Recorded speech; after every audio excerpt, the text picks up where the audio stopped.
கிறிஸ்துவுக்குள் அன்பான சகோதர சகோதரிகளுக்கு வணக்கம்.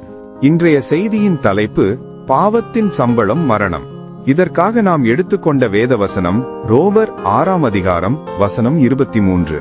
பாவத்தின் சம்பளம் மரணம், தேவனுடைய கிருபை வரமோ நம்முடைய கர்த்தராகிய இயேசு கிறிஸ்துவினால் உண்டான நித்திய ஜீவன். இந்த வசனம் கூறும் முக்கிய செய்தி, பாவத்தை தொடர்ந்து செய்யும்போது அதன் முடிவு மரணமாகவே இருக்கிறது. ஆனால் நாம் பாவத்திலிருந்து மனம் திரும்பி தேவனுக்கு பிரியமாய் வாழும்போது தேவன் நமக்கு கிருபை அளிக்கிறார். அந்த கிருபையே கர்த்தராகிய இயேசு கிறிஸ்துவினால் உண்டான நித்திய ஜீவன். ஒரு உண்மை சம்பவத்தை பகிர்ந்து கொள்ள ஆசைப்படுகிறேன். சில வருடங்களுக்கு முன்னர் எங்களுக்கு தெரிந்த ஒரு சகோதரருக்கு மூளையில் புற்றுநோய் ஏற்பட்டது. அவரை குணப்படுத்த முடியாது என மருத்துவர்கள் கூறி வீட்டிற்கு அனுப்பிவிட்டனர். அந்த சகோதரரின் வீட்டிற்கு பக்கத்தில் இருந்த ஒரு சகோதரி அவரை சபைக்கு வரும்படி அழைத்தார். அவரும் சபைக்கு வந்தார்.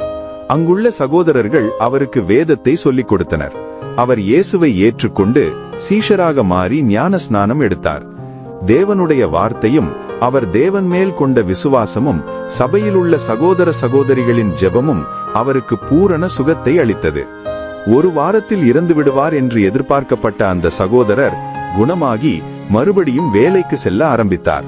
அவருடைய வாழ்க்கை முறையும் மாறியது. ஆனால் அவர் குணமான பின்பு தேவன் செய்த அற்புதத்தை மறந்து சபைக்கு வராமல் போனார். மறுபடியும் தனது பழைய வாழ்க்கைக்கு திரும்பி புகைபிடிக்க ஆரம்பித்தார்.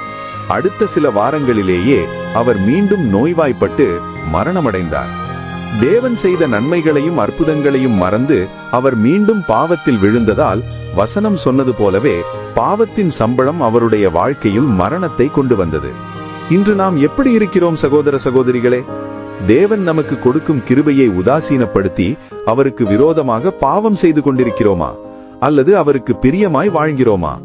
ஒன்றை நாம் புரிந்து கொள்ள வேண்டும். தேவன் பாவியை நேசிக்கிறார், ஆனால் பாவத்தை வெறுக்கிறார். நம்முடைய பாவங்கள் நாம் வாழும்போதும் வேதனையை தருகிறது. நாம் மரித்த பின் நரகத்திற்கு சென்று அங்கேயும் நித்திய அக்கினியில் வேதனைப்படுவோம். எனவே பாவத்தின் சம்பளம் மரணம் என்பதை புரிந்து பாவமில்லாமல் வாழ்ந்து தேவனுக்கு பிரியமாய் வாழ்வோம்.